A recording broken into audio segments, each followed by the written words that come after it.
Well, the reason I said now be fine is because I have to kick the bot out, and But you can't just tell it to stop? I don't think so. Remember, I tried to do that, and it just I can't remember if it just wouldn't do it, or if I had to kick it out, or go through a whole rigmarole, or something like that. But anyways, hey, I'm just trying to look for alternatives. No, I understand. I get it. We're on a not even a shoestring. We're on a rubber band budget. Countdown. 3, 2, 1.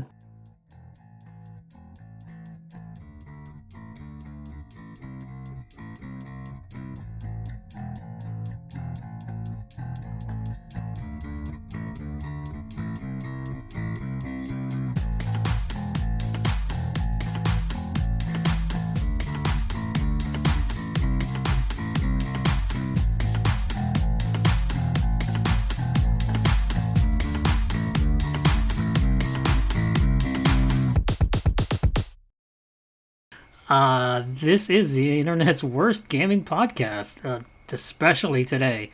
I'm your host, Loki Jarson. At my PC, here live from the weather station, is my co-host, Joe Stizzy.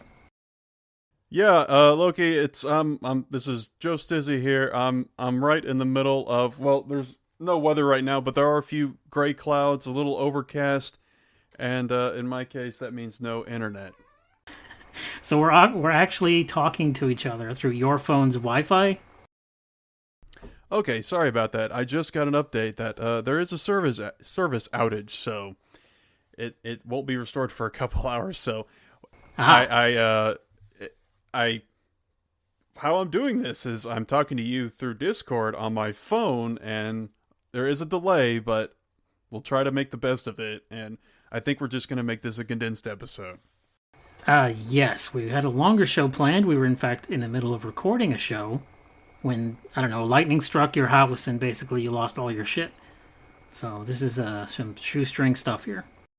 Yeah, like I said, there's no real terrible weather or anything like that, but like I said earlier, earlier recording, we've had a lot of rain lately, and I don't know, they may have caused some flash flooding, and I may have weighed some electric power lines are down or whatnot, so it sounds like they got to do some work around here to restore the power, but in the meantime, we'll try to make this work. We're really living up to our name. So we'll just very briefly talk about what we're going to talk about briefly. Neither of us have finished Assassin's Creed Mirage. Both of us think it's only okay. I have, by the time of this recording, finished Spider-Man 2, and you have barely started it. Yeah, I'm just a few hours in. I was a little delayed in starting our podcast because I was in the middle of one of your favorite sections of these games, Loki, the human section where you're not really playing as Spider-Man. Technically, you are Peter Parker, and he has the web shooters or whatnot, but, it kind of... Just walking and talking. Mm-hmm. There's a lot of walking and talking in that game. But, actually, you know what? Let's just get right to our main event. Another game whose story, the story which is filled with people just walking and talking, Mortal Kombat 1. Yeah, especially in those early to middle chapters, there's a lot of expositing going on, and it's really, really just bad writing and storytelling. I don't know that I'm comfortable saying this is the worst fighting game story ever, but I am comfortable saying it's the worst NetherRealm story ever. Yeah, it kind of depends on if you think nothing is a negative, because there are fighting games that have had no story in them whatsoever. But even those might be an improvement over this. It's got a lot of scenes of characters just telling each other their backstory.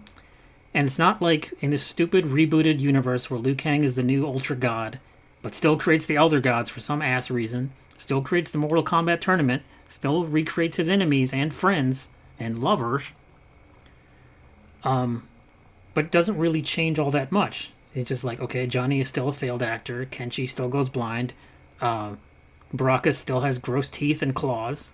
It's like, what is actually different about this reboot? Yeah, there are absolutely no new characters. It's supposedly a brand new, like you said, reboot, resetting the timeline, but no new characters. It's just the same old characters, and some of them have slight variations. As you mentioned, Baraka, instead of being a Tarkatan and separate race, it's now a disease, which, I mean, I guess is supposed to make him more sympathetic, but if, he could still be a separate race, just not be a murderer this time, if you wanted us to like him more. Mm-hmm. Yeah, both him and Reptile get these, like, I guess it's supposed to be emotional manipulation to feel sorry for these losers, but I don't give a fuck. I don't care about Reptile's fake family that we never see on screen, or Baraka's fake family that we also never see on screen. What do I care? Yeah, and it's kind of like they're just trying to have this emotional payoff without doing any of the work, because the previous iterations of these characters, like Reptile, he used to be a Zaterran. He still is a Zaterran in this one, but he's born with a genetic defect where he's the only one of his race that can turn into a human. I don't know how a reptile, even a fantasy, bipedal reptile race, can develop that, but I digress.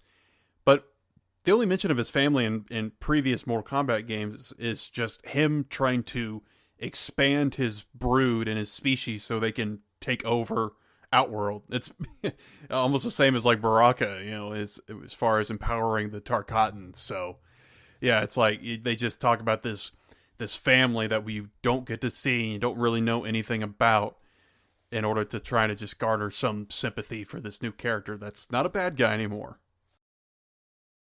And besides that, Ultra God Liu Kang also recreates his deadliest enemies for some reason. He makes a new Shang Tsung, a new Quan Chi, a new Shao Kahn, but he's not a Kahn anymore. He's just General Shao.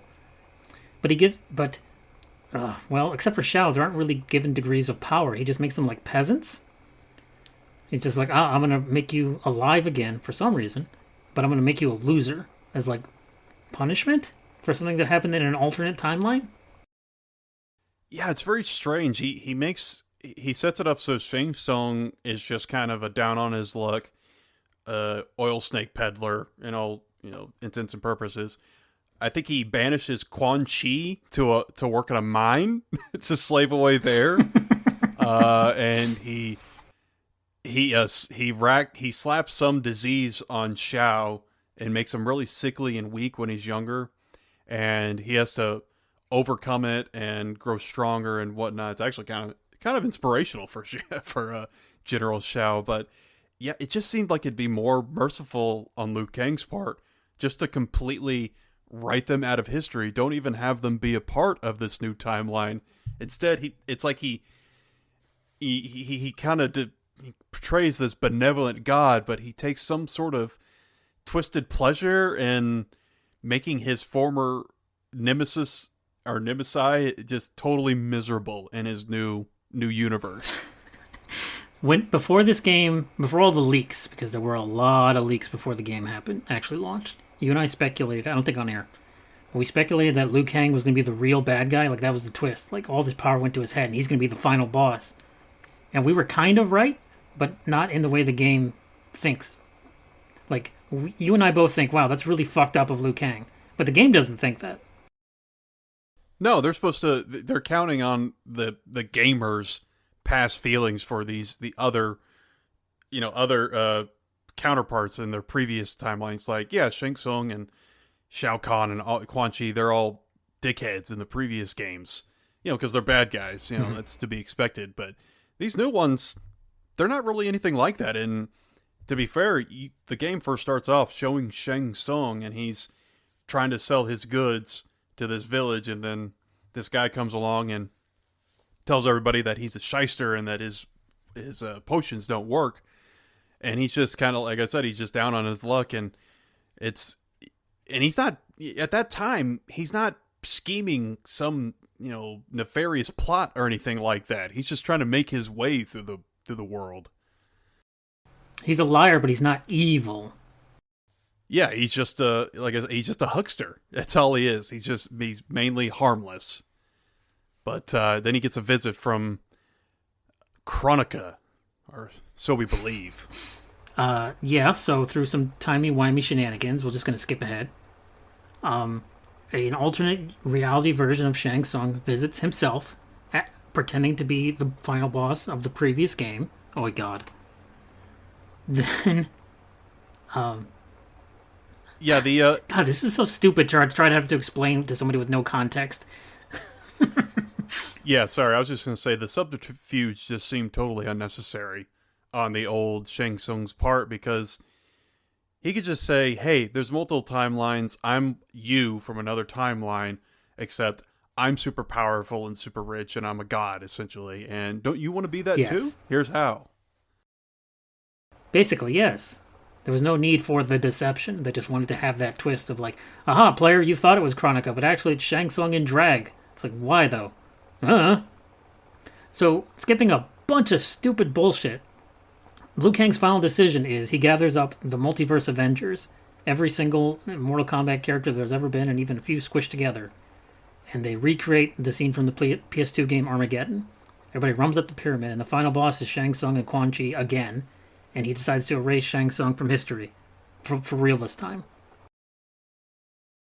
Yeah, and it's just, I mean, there's so much bullshit just leading in and out of that scene. Before then, the game is kind of, I mean, it's not great. There's a lot of stupid shit in it. Like, why even have a tournament if it's not for the fate of Earthrealm? It's just kind of like this. Excuse me. It's The keeping score. yeah. It's basically just like this friendly competition. But then, yeah, all this other bullshit. You know, the old Shang Tsung comes to the timeline, reveals himself. He's like, we're gonna take over this timeline, but we got to kill Liu Kang. Well, how do we do that? Oh, we got to destroy his big hourglass that used to be Kronika's. That's the only way you can take down the Keeper of Time. And Allegedly. yeah.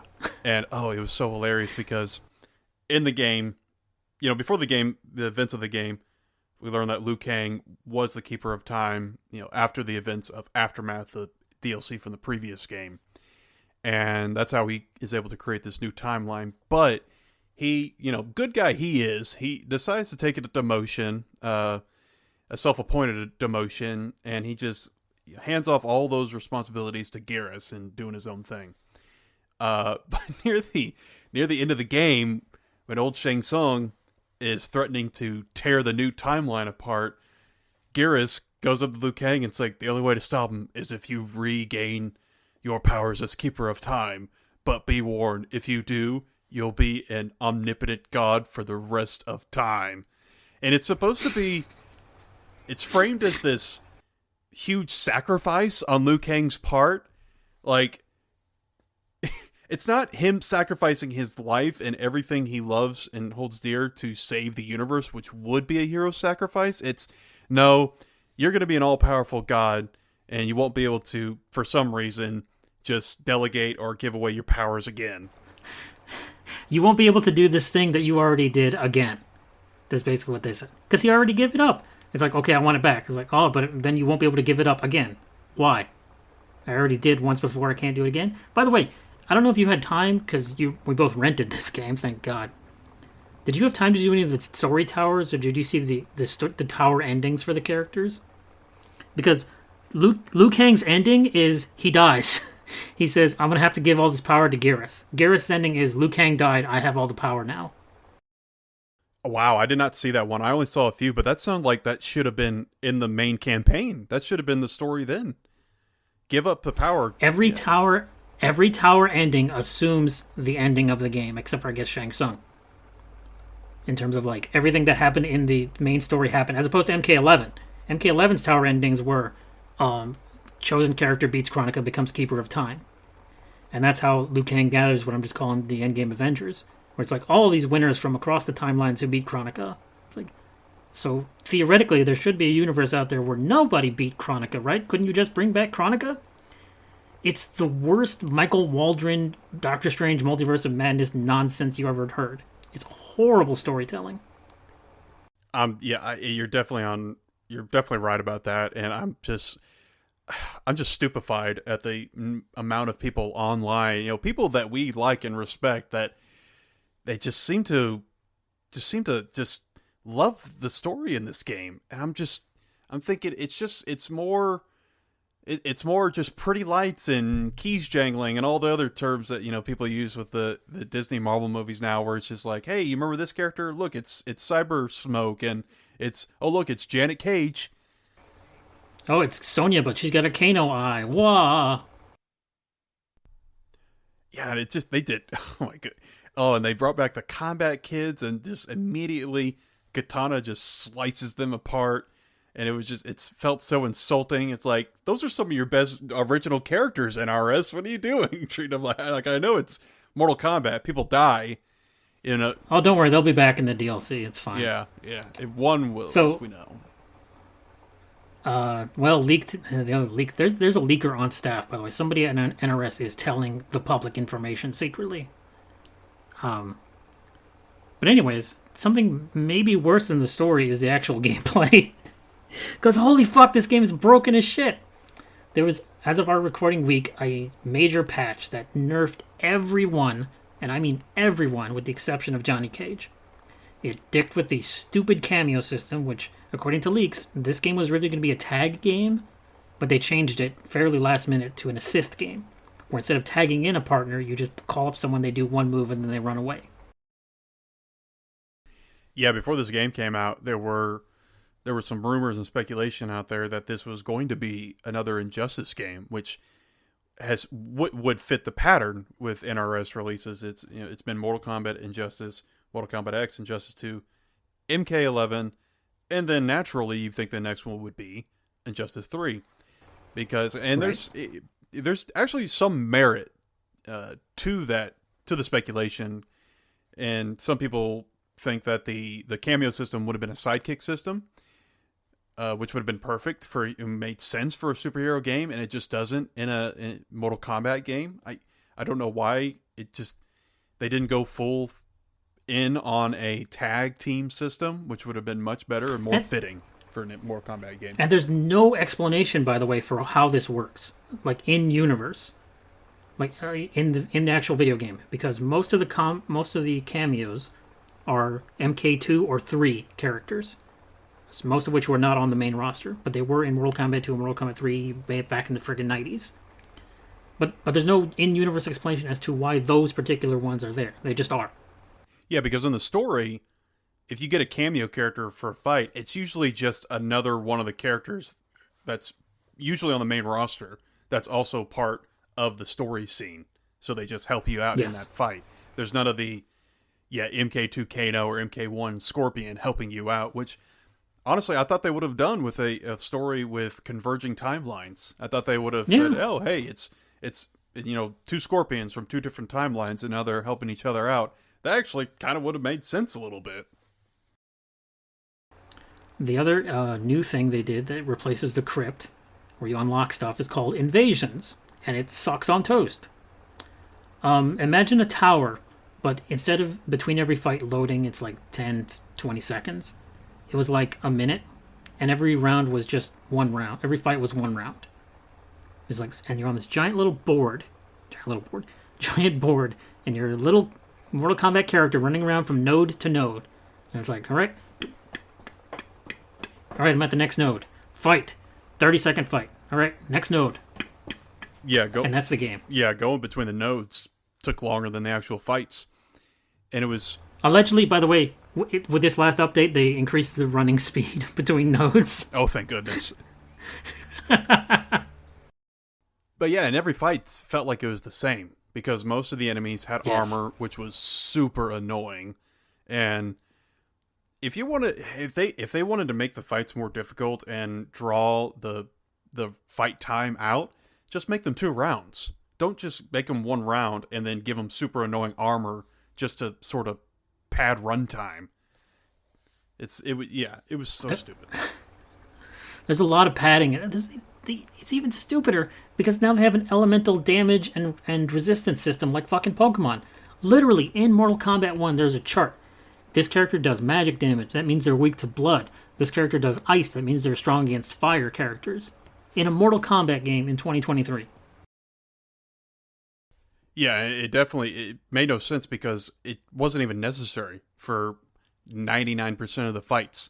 The only time I actually paid attention to the element types was when I had to fight the stage boss, and there were a couple where my chosen character wasn't doing a lot of damage, and I just couldn't get over the hump. So I just picked a character with a strong opposing element type and just just totally took them out. No problem. The only one I did was when there's the avoiding. I don't remember what it's called. The dodging thing with the little balls everywhere of elements, and it's like, oh, if you just have the right resistance, you can literally stand there and take the hit and take no damage, and it still succeed. It's like, oh, you passed. It's like you didn't have to jump or duck at all. What a waste of time. Yeah, I remember one of them was I think it was Fire Elemental, and I was playing as Smoke, who has Fire Elemental, or he's resistant to it. And I just went to the bathroom and just let him stand there, and like came back, and it's like, congratulations. Oh, thanks, appreciate it. What a waste of time. What a well-made game. And neither of us, and it was so fucking, but we're not even mentioning half of the actual busted mechanics.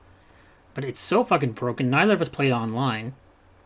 But apparently this game, for a very long time, they have patched it, had what's known as player 2 disadvantage or player 1 advantage, where depending on what side of the screen you were on when you started the fight, you did more or less damage. And combos would or wouldn't connect. Yeah, well, in this Mortal Kombat, this MK1 was kind of unique because in this one, because there's been games in the past that have, player 2 disadvantage or player 1 advantage, and it's usually just, like you said, damage numbers. But not only was this just damage numbers weren't the same, but hitboxes were also wonky between player 1 and player 2. And another thing that made it weird is like you could be player 1, you could do a combo on the left side and the right side, and it would connect and do the same thing. You could be player 2, do the same combo from left or right side, and you may not be able to connect. It was so broken. I cannot believe that that got into the full release. That they didn't discover that, or worse, if they had discovered it and just didn't patch it in time. Plus all the lack of customization features. Every character seems to only have 2 costumes and a few color variations. The shrine is just concept art. They release seasonal content, which is, the mark of a great game when they have the fucking season pass inside your game that you already have to have a season pass for. All that added together, that's like this. I think, genuinely, honestly, of the major AAA releases this year, this is the worst game of the year. Yeah, AAA wise, it's definitely there.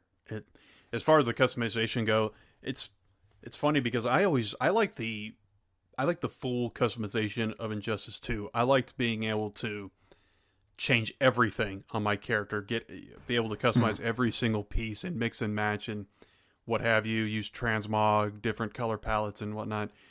In MK11, there were 3 gear pieces, and I thought it it was able to work for some characters, but other characters, they really had to stretch what was a gear piece. Like, okay, Johnny's sunglasses and his belt buckle, I guess. And a couple of characters had just belt buckles or Scorpion's knives that you never saw. Yeah, but in this one, it's just, like you said, 1 gear piece, but it's for like most of the ninjas, it's just all their masks. That's it. And I really think it should have been 2 gear pieces. It just, like, for the ninjas, have the mask and maybe have their weapon you can customize, and then change your costume however you want. But that's another thing. There's just not a lot of costumes in this game, and a lot of them are behind. They're either in the full-time marketplace, which require dragon crystals, which you can't really earn a whole lot just playing the game. You have to buy them most of the time, or they're behind the seasonal marketplace. Yes, you can get mastery in characters, which means get every character to level 50 is how you get more dragon crystals. Which, considering how slow the level up system is in this stupid ass thing, which is different, by the way, from the Invasion's level up system, completely separate thing, because that makes sense. Yeah, and evasions, at least when you level up one character, it levels up everybody, although you still have to, if you choose manual skill distribution, you have to. Oh, yeah, skill points. I forgot to mention that. Yeah, you have skill points when you level up, in a fighting game. Yeah, and you tipped me off saying just invest in health and attack, and that's it. And that's the way to go. Yeah, don't bother with the other shit. Yeah, because you're probably, I mean, if you're halfway decent at the game, you're not going to get hit a whole lot because the AI is set to pretty much easy for most of the fights. Yeah, you can't change the difficulty on invasions. Yeah, and that was kind of the same with the towers in the previous game as well. Excluding, of course, the different difficulty towers, but yeah, it was just the only way they made it fights more or less difficult were just adding modifiers, adding the stupid elemental type chart, giving the AI armor, which, like I said, was super annoying and just dragged on the fights, made them longer than they needed to be, and it just became a nuisance and boring after a while. And another thing that I think we haven't mentioned yet, because there's so much bad in this that contributes to how shitty it is the lack of communication between characters. Just for the previous game example, MK11, you start a fight, character walks in, character B walks in. Character A says a word, character B says something. Character A responds, fight. And here, unless you're playing versus mode, which is you and the CPU or you and another person in, not online by the way, that's the only time the characters talk to each other. If you're in the regular story towers or any of the invasion fights, there's no character introduction for speaking. They just walk in, fight. Yeah, I played about 30 hours of this game, and I can count the number of interactions on one hand that I saw. I saw more in the beta when I played it.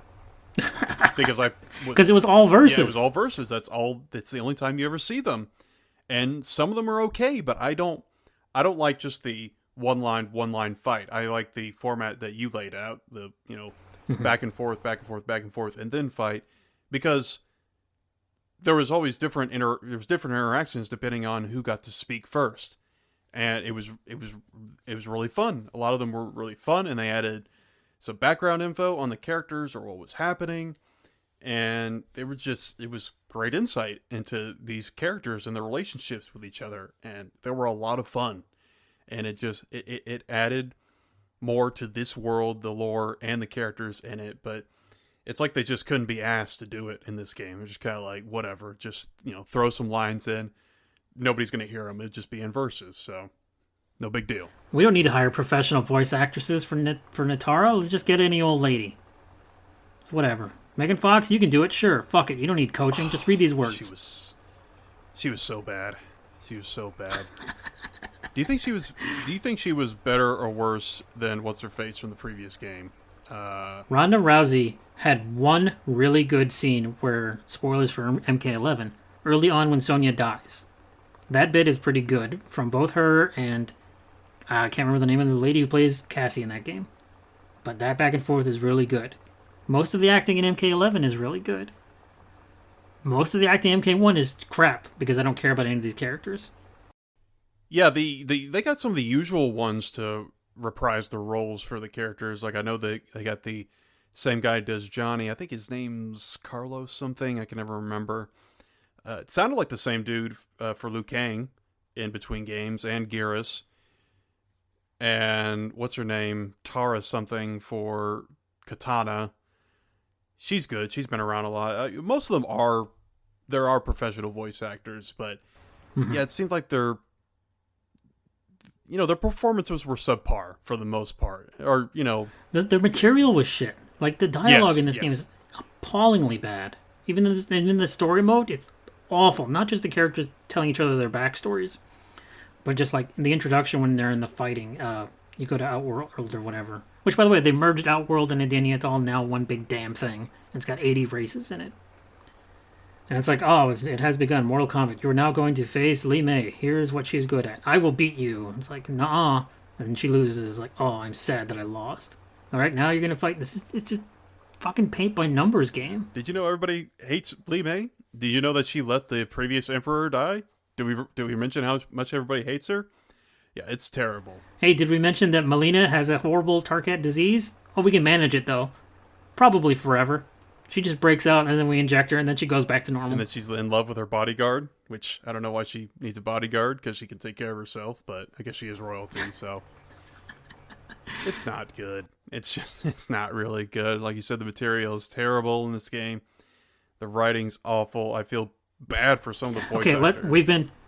We've been so negative, so let's talk about the actual positives here, because there are some. When you are actually playing the game and fighting, it feels good. I think it plays better than even 11. But it is surrounded by so much shit. And especially Invasions is like, oh, I get to have a 10-second fight. It's like, that's not elevating the actual game. Yeah, I didn't feel like I was really improving with those invasion fights. I guess over and over and over again, I got to practice my favorite sick combos for my chosen character. But yeah, I definitely agree with you. I think I think the pacing is much better in this game. I like the movesets, the animations and the visual effects and sound effects. Everything is spot on. It's interesting. It's what they do best. Even if they don't maybe write these characters the best way, you get the impression that they understand them and they're able to design them that fits with the character. You know that they get them. They're always outside of Scorpion's lame tattoo of a scorpion on his bicep. All the characters are impeccably designed, and they all have big, larger-than-life personalities. Most of them. But again, they're surrounded by just bad writing and bad, hair design and bad costume design and poor voice acting performance and bad everything else. It's like this. We were both looking forward to this game so much, and then leaks started to happen, and over the internet, I looked at you and went, huh? And you're like, nah, it'll be fine. And then more came out, and it became less and less fine. Yeah, and then eventually I just swung into your camp and like, oh, I don't know if things are going to be all right here at this game. Like the more we heard about it, I don't know if I've told you this. Did I tell you? I canceled my pre-order. I had this fucking game pre-ordered, and then I saw the leaks and I was like, oh shit. So I went into GameFly and I was like, GameFly, help me out here. Yeah, I don't think you told me that. I never pre-ordered it because I'm by nature I'm a procrastinator anyways. But yeah, the more I heard about this game, the more I held off on pre-ordering it until I thought, yeah, gosh. And it sucks because they're hiding they keep hiding these characters, the DLC characters behind pre-orders. Now, in fairness, when the game launches, they do allow you to buy them on the DLC, as DLC, but they're $5 extra, which is half the price of a Fatality, funnily enough.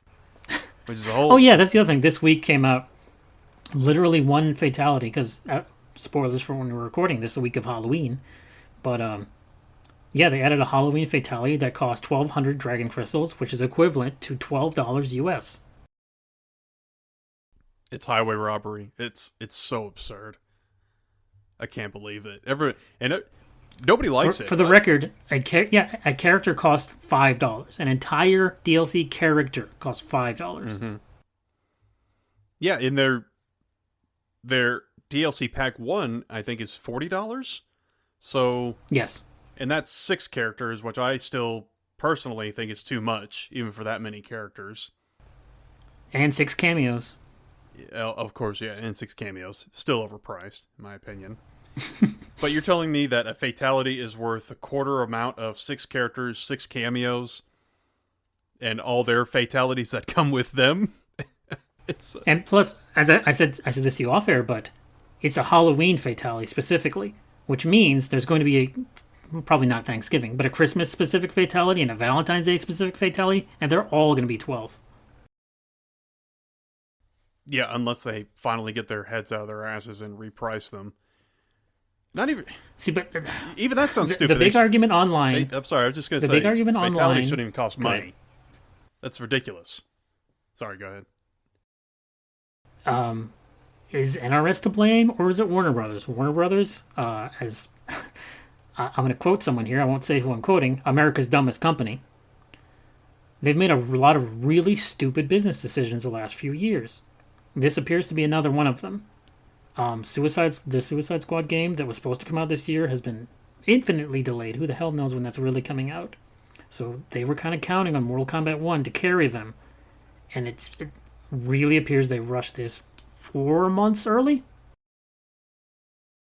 Yeah, it definitely seems like they were putting all their eggs in this one Mortal Kombat basket. Not that I don't think one game and one property is not going to save Warner Brothers, but that's a whole different discussion. They're dumbasses in everything, movies, games, whatever. But I also I don't want to excuse NRS for their part in it because they make the game. They're the ones that put the lack of costumes in it, put the invasions in, put hardly any of the content. They don't put any effort into actually making the fights seem different and challenging, and putting all these fun effects or variations into the fights. They're the ones that didn't catch the player 2 disadvantage at launch and all the other bugs that we haven't even discussed, because there's a ton. They got whole pages on their forums, the NetherRealm forums, reporting these bugs. They've been patching them one by one, trying to get them all out. And it's to the point. Yeah, we can blame both. I can blame Warner Brothers and I can blame NRS. Mm-hmm. And I think people should. I think they just don't absolve NRS for their part in creating this game. We've talked about this off air before, but there's the issue of transparency. You don't know any of the, because let's be real, you're reading the credits, so you know who's in charge. Really, it's Ed Boon. He's the face, right? He's the guy. He's the go-to guy. Whenever something's wrong with Mortal Kombat, people go directly to Ed Boon, whether or not he has anything to do with the day-to-day programming or even anything at all. If he's ever spent a second in the office, beyond just promoting the game. But we don't know the names of the programmers. We don't know who's dealing with this shit. We're not tweeting at them. It all goes to Ed.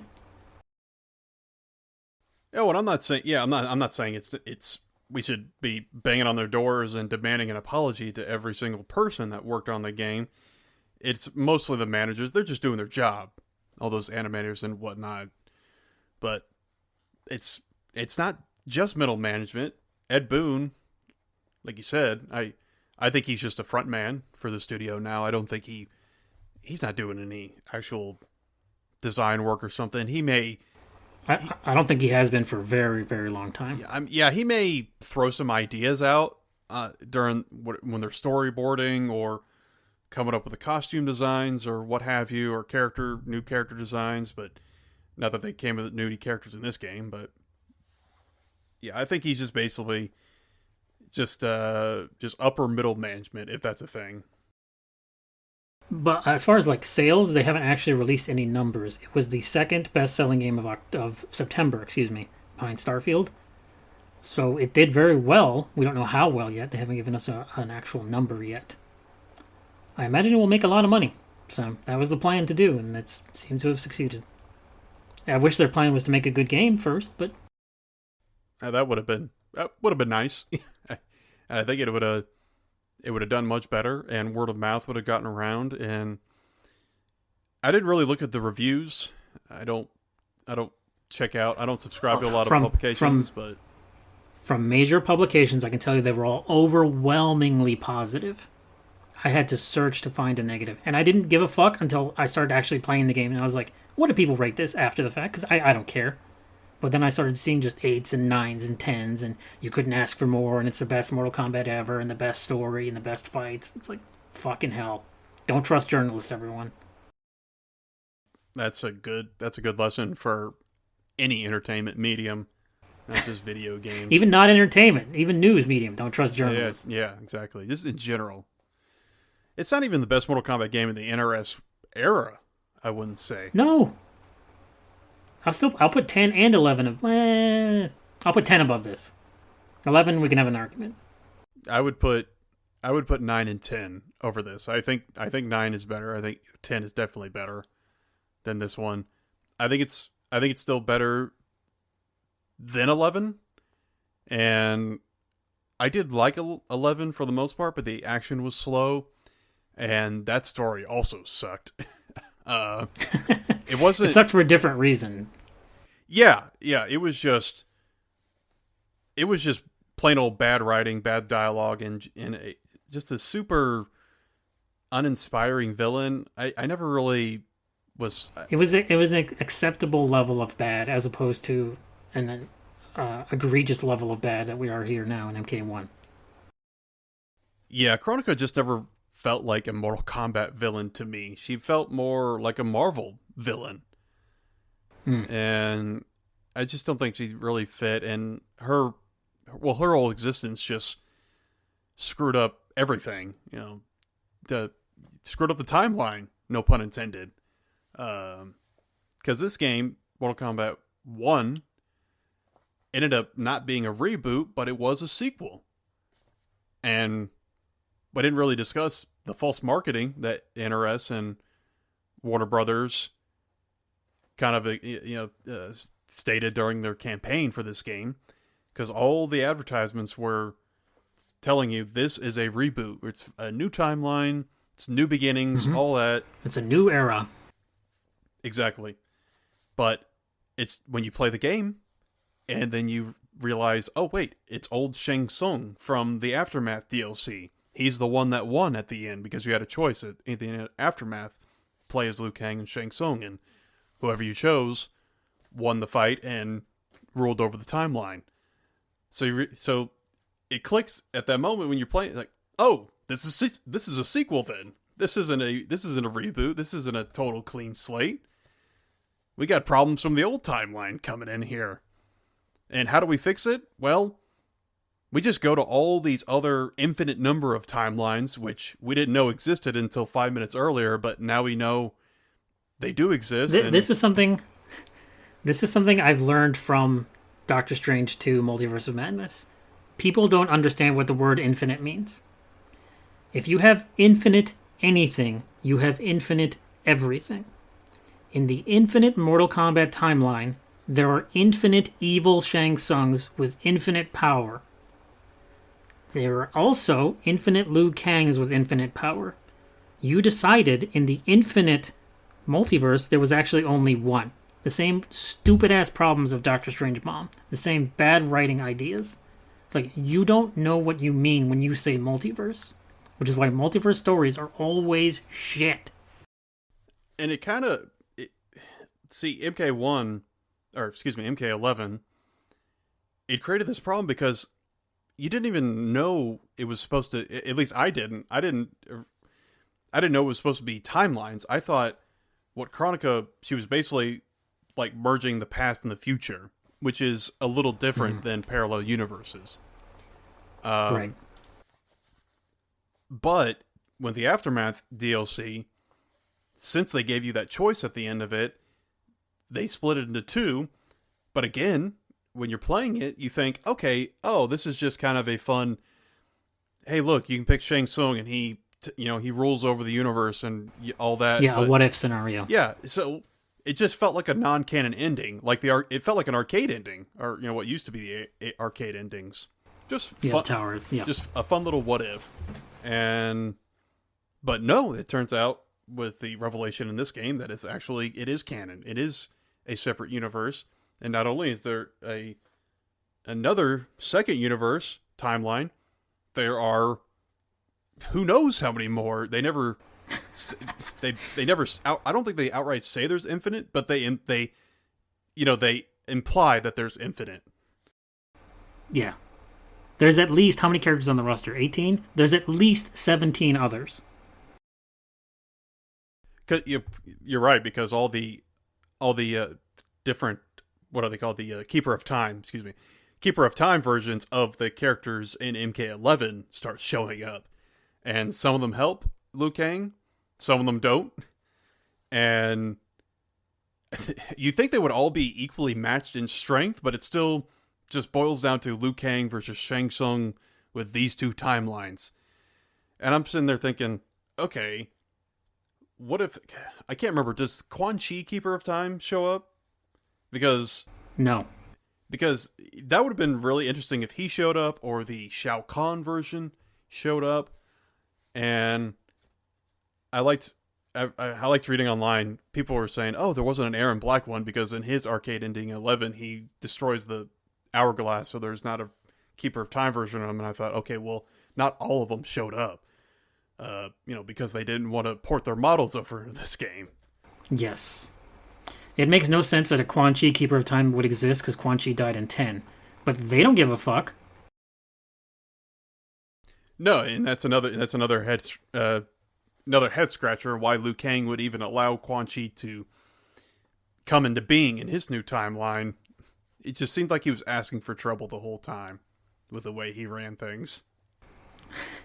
And the ending of the game is, you pointed this out to me. It's like, okay, evil Shang Tsung needs to kill Liu Kang. How? By destroying his hourglass. He fails to do so. So Liu Kang gathers up the Power Ranger Avengers, and they decide to kill Shang Tsung. How? They just kill him. Just magic. Then hourglass, don't worry about it. Yeah, and it's funny because Shang Tsung tries to destroy Liu Kang's hourglass, and it's just kind of sitting there out in the open, or wherever temple he's at.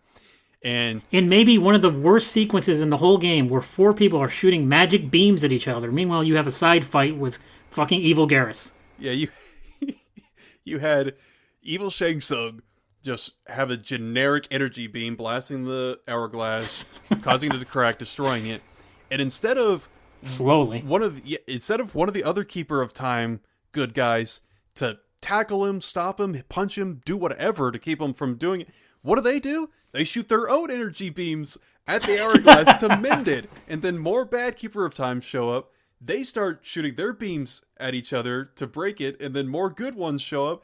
And there's just... I was laughing out loud during the scene because it was the most ridiculous shit I've seen in a long time. None of the fighters in this fighting game were fighting each other. They were all trying to either destroy or patch up this hourglass. And it was so absurd. But it encapsulated the whole game. And then it's like, we don't need to destroy Shang Tsung's hourglass. Liu Kang just essentially snaps his fingers and he's gone. That's it. Poof, he's done. It's like, well, why couldn't you do that at any time during the game if it was that easy? Why'd you even fucking recreate Shang Tsung? Yeah, there are so many. There's so many glaring points into Liu Kang's timeline running policy that you just pick holes at it all day. So there's probably going to be Aftermath DLC for this too, because at the end credit scene, a Havoc version shows up with a bunch of other weirdos, amalgamations of like this character with this other character's power, and he's the new evil super bad guy, Havoc. And it's like, who gives a fuck? Like, who actually cares? Yeah, and he smashes the head in of a dying Jax who had his arms ripped off, and they were his metal arms, so he'd already had his original arms ripped off, had the new arms replaced, and then got those ripped off as well. So that seems singularly cruel on the writer's part, but yeah, it's just, okay, there's a Chaos Realm. Big whoop. What's the big deal? We already know that there's infinite timelines that exist. Like, why is this Havoc so much more dangerous than essentially a Titan version of Shang Tsung, who's an all-powerful, all-knowing being in his world? Combat Pack 1 is announced. It's all dudes. There's a bunch of cameos I don't give a shit about. There's likely going to be a Combat Pack 2, so the Ultimate Edition of this game late next year might be worth picking up for $30. Yeah, that's the time I'm targeting for this game, and hopefully they'll add in some more actual Mortal Kombat games. And some of the guest characters in the first pack, it was more evidence for people that speculated that this was supposed to be Injustice 3, because half of them are superheroes. It's Homelander, Omni-Man, and Peacemaker are the 3 guest characters, which I'm not interested in any of them at all. I don't give a shit about any of these characters or even the properties they come from. And Quan Chi, and also 3 characters, Takeda, Quan Chi, and Ermac. And funnily enough, people may not know this, but Quan Chi and Ermac play pretty big roles in the main story. And you have to fight them several times, but they're not on the base roster. They're DLC. So please buy them. Oh my goodness. Yeah. And and Shang Tsung's the main bad guy, and he's a pre-order bonus. He's also DLC. Yeah, you in the story, if you don't buy Shang Tsung, you still play as him. In the story mode. You have 4 fights as Shang Tsung, even if you don't own him. That was the other part. That was the other part of my recording where I just was laughing my head off. I thought, I can't play as this character. You play as him as a story and as some of the combo tutorials, and that's it. I can't practice with him. I can't play versus. I can't do anything because I didn't pre-order it. I rented it, like you said, and I wasn't going to shell out $5 for a character for rental. So we don't typically give scores on this podcast, but let's, as a wrap-up of Mortal Kombat 1, this funeral that we're having for the franchise here, what would you give this game as a score? What kind of scale are we using? 5, 10? Whatever scale you think is appropriate. I'm going to say a 2 out of 5 if I'm using a 5 scale, and that's mostly propped up just by the gameplay. I think overall, not accounting for any of the glitches or bugs or anything like that, I think it's a really, really solid fire. It's a step up. I think we both said that earlier. It's a step up from the previous game. I don't know. Maybe I should have talked about this earlier, but I don't know. I kind of like the air combat, but it was kind of a different choice. I think it got a little too out of hand as far as the combos, because you could extend your combos to just crazy degrees and have a bunch of characters have basically infinites. Yeah, it's ridiculous. It's not worth doing it because there's diminishing returns on your damage if you extend your combos to just insane amounts. But it's kind of silly, and I don't think every character. It just doesn't seem like it fits with every character, like Geras or Shao or some of the bigger heavyweights and whatnot. But they just went all in on the air combo, and they wanted to make it faster, and in fact it was actually it seemed like they sped it up incrementally from the alpha, the beta gameplay trailers to the final release, because there were a lot of there was a lot of reviewers and YouTubers that went out to different shows and demos and whatnot, and they would talk about it and say, yeah, combat's good, but it's about as slow as 11. I wish it was faster, and NRS seemed to take that critique to heart, and I'm glad they did, because I do like, for Mortal Kombat, I do like a faster pace for combat. I think it fits better with the series. But yeah, 2 out of 5 for me.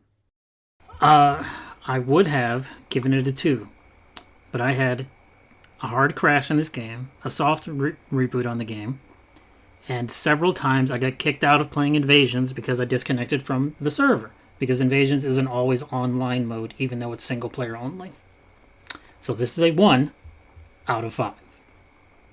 I was annoyed by the story, frustrated by all the mechanics and glitches and bugs and general problems, and the critical reception is what me feeling pissed off. It's like, I don't like to be this kind of guy, but this is why we can't have nice things, because big YouTubers like Maximilian, who praised the game, Brusque Poet, that one girl whose name I can never fucking remember, some did call it out, like Force called it out, the Tiny called it out, but there's not enough. There were too many people slurping on this game.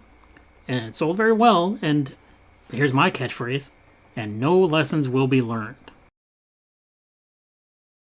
You do hear, like, if you go on Reddit or Twitter, you can find quite a few people that do criticize this game, and it's a pretty encouraging amount. It's not as much as I wish it would be, or either of us wish it would be. And like you, I also wish that more of the YouTubers who they have wide audiences and they reach a lot of people, would be a little more active in just pointing out the black eyes in this game, because oh boy, there's plenty to choose from. Yes, I watched a video from Max Dude yesterday. He talked about the balance patch, the most recent one. He had a video on it, and he was lamenting it basically because he said, "This is my favorite NRS game ever." He says, and I was like, "The fuck." I just don't know how he can. I mean, I guess if you stuck in purely from a gameplay standpoint, I could kind of see that. But like we discussed earlier, there's not a whole lot to do in this game. If you're the online, you couldn't even play online because of all the bugs and player 2 disadvantage for the first. I don't know. That took them like 2 weeks to patch out, something like that.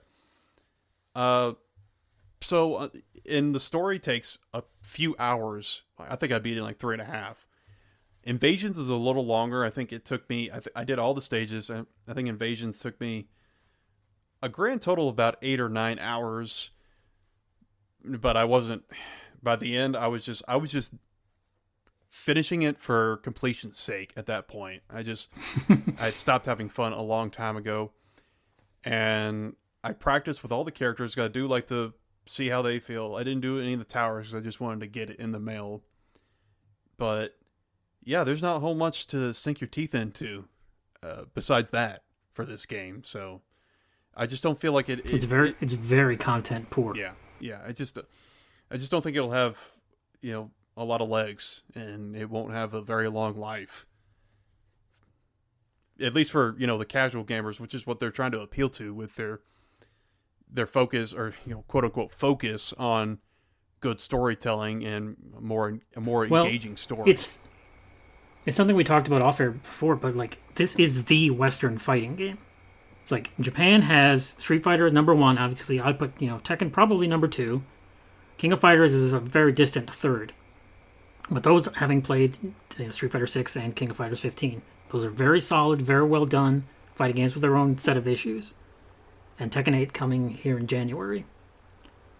But as far as like American designed fighters, it's Mortal Kombat and nothing else. I can't think of a European fighter that's major.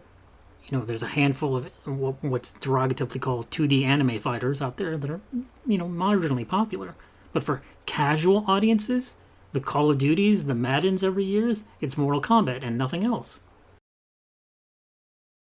And there are definitely some like that, people like that out there. They'll see, hey, it's Mortal Kombat. I remember I used to play that as a kid at my friend's house or the arcade, and it was fun and bloody, and that's all they want out of it. And if that's everything they need, then they get that in spades, because this is as bloody and gory as ever. And most of the fatalities I liked. I thought they were pretty inventive for the most part. Some of them, a lot of them seem to be pulling people or cutting people in half. I don't know, bisection. Intestines. Yeah. Bisection was a big player, a big theme in a lot of the fatalities, and you might be right. Maybe they just wanted to show off all the work and detail they just put into the organs in this game. Because boy, do they put in a lot. They don't skip there, that's for sure. So that's Mortal Kombat 1 in a nutshell. I would not buy this game I would not buy it over like $35. Coming up on a holiday sale here, probably you get it for about that. I think it's like a $35 worth of game, sure. $60 if they put every single DLC person in it. Yeah, of course, yeah. If people were looking for a recommendation from us, I'm in the same camp. I would wait obviously for the Ultimate Edition with all the DLC characters and God, I guess hopefully all the fatalities that they'll be adding in. And all the costumes that they're surely going to add, right? Right? Right? No doubt. Now that you mention it, I don't know. I'm assuming they would, but they'll definitely throw some up on the marketplace. The full-time one that requires actual money, not the seasonal. Yeah, I think I briefly mentioned the seasonal marketplace requires seasonal currency, which you can earn in the game by playing the game, but it expires after a month, so... Yeah, but you can also get it through the in-game shrine and randomly in chests and invasions. True. Yeah. for rewards for towers. Yeah. You can get it from actually playing the game, which I do like. But the seasonal items were not great. Some of them were okay. This one I wasn't a big fan of. It was centered around Scorpion, and so most everybody's character alterations were some color of yellow, orange, red, with a bunch of tattoos for some reason. And some of them looked okay, some of them didn't. Like I didn't. It sucked because there were a few of the female fighters that I liked the characters, or excuse me, I liked the costumes and some of the color palettes. I just didn't like them being covered head to toe in tattoos. You know, the real problem is with, let's say you have two colors you like between whoever. Pick a guy, whatever. It's like, I really like this costume color and I like this one. Can I have both and choose a variation like MK11? Nah, pick one. It's all or nothing for this game. It's bare bones at that, which makes it even worse. There were a couple costumes for some characters I played as that I liked, but most of them I liked playing as Kenshi and I wanted to play a little more as him and unlock some of his costumes, but I went into website Mortal Kombat Warehouse and they actually got they got all the info from MK1 up super fast. Even they got images of all the character costumes, and it was I scrolled through Kenshi's and they were all disappointing. I was like, all these costumes suck. These are not good at all, and I didn't feel like playing him then. I was like, like I guess you could play for his brutalities and fatalities, which may not, you mentioned the mastery level, but that's how you gain the brutalities in this game, because I don't think you can just discover them on your own. You can't look them up online to figure out what the conditions are in order to do a certain brutality. You have to play through and unlock it and I think you have to get to at least character level 14 or 15, which can take quite a while. It can take I'd say a few hours at least playing as that one character to get them all. I saw the best way to level up is to go do one of the early mesas they call in the invasions mode, one of the early tables. Go to one of the early fights, don't get hit, uppercut, instant brutality, instant flawless victory. That gives you the most amount of XP. And there's an item that also gives you a little bit of XP too. And you just do that forever. And that's how you level up characters the fastest, which is such a great way to play a game. Yeah, just adds tons of fun and replayability to it, doesn't it? I think I heard that as well. You can fight a boss instantly KOing them, or you can fight the 2 or 3 fights in a row, which they do have in Invasions to get a lot of XP too, but it's just grinding in a fighting game. It was a great idea with that. Come on. Street Fighter 6 did it in World Tour mode, and it was also shit. I actually didn't mind World Tour mode. The story was stupid and it was campy, but I appreciated what they were going for there. I just kind of wish your character just wasn't so underpowered. And I know that's the point of World Tour, is to start out as a scrub, find a master, learn their moves and whatnot, and then you can mix and match and create your own style. But do I really need a master to learn how to punch someone really hard? That seems like something that would be kind of intuitive for even a rookie fighter, but I digress. Yeah, we don't think we never even talked about Street Fighter 6 on here, but it's much better than Mortal Kombat. Get that instead. It's harder to learn, harder to master, yes, but it's better. World Tour mode aside. It also actually has new characters, and some of them are actually pretty good, and I think they'll fit very well in with Street Fighter. I had a lot of fun with it, and that's one I'll definitely also pick up. Of course, when the DLC characters all get released and they release their inevitable Ultimate or Champion Edition, whatever they call it. Yes, usually the final one is called Champion Edition. Anyways, I think that about wraps up this Mortal Kombat. We were going to cover other things, but internet issues. It's like, let's just focus down on Mortal Kombat. We can get a solid hour of that, and we did. If people want to see even more Mortal Kombat, though, from you specifically, Stizzy, where can they go?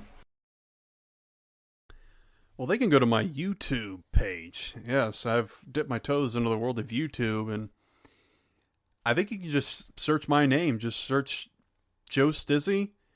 I believe it's just one word, but you might be able to put a space between Joe and Stizzy and still come up with it. And yeah, they're basically just streams and let's plays at this point. And I, don't have very many videos. Maybe I think I got like 40 or 50 or something on there, but it's basically just, yeah, it's just, And it's all through the PlayStation 5, the inbuilt recorder on there. yes, yeah, pretty much. I was streaming, but after a while I realized only you were watching, which I didn't expect. It was dumb of me. It's like, I don't know why I was expecting hundreds of people to instantly join my streams, because before I even built up my brand. So I thought, all right, let's just get the videos and the recordings on the page out there and see if people are watching them. If you are, you pointed that out to me yesterday.